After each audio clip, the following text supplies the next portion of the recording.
The very thing that was feared has now happened. India has opened fire across the line of control, LOC.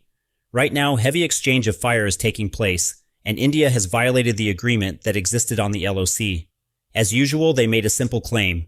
Pakistan started it, and we're just responding.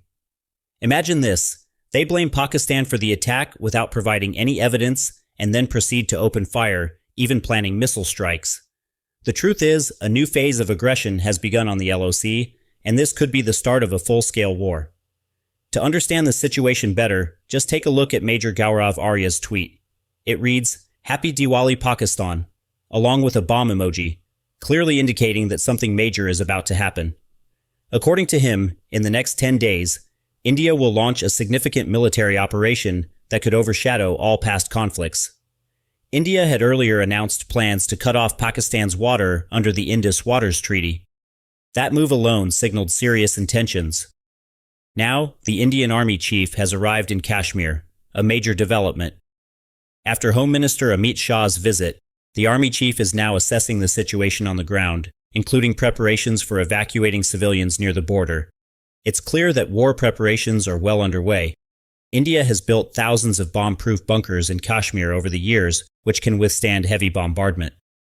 These preparations weren't made overnight. They've been planning for this for years. Most residents in these areas are Kashmiris, and they've become accustomed to the dangers. But what's truly alarming is that this entire military buildup points toward imminent war. One critical visual detail: when the army chief visited, behind him in a photograph was a verse from the Bhagavad Gita, symbolizing divine justification for the conflict. This suggests that India is framing this war not just as a territorial conflict, but as a religious one too. That verse refers to Lord Krishna supporting Arjuna before the epic war of Kurukshetra. The implication is clear. They believe they are on a righteous path and have divine support for the war they're preparing to fight. This is a symbolic message, that this war could be waged on a massive scale. Now the question is, what happens next? The United Nations has issued warnings to both India and Pakistan, saying this war would bring nothing but destruction. Yet India seems determined, and the United States has expressed support for India's position. The US is even looking to use this opportunity strategically. If India captures territory, America could use those regions to set up military bases, similar to how they've operated in Crimea and Ukraine. India's Air Force, including Rafale jets and Sukhoi Su-30s, is already on high alert. Drones are actively operating, and full-scale military exercises are underway.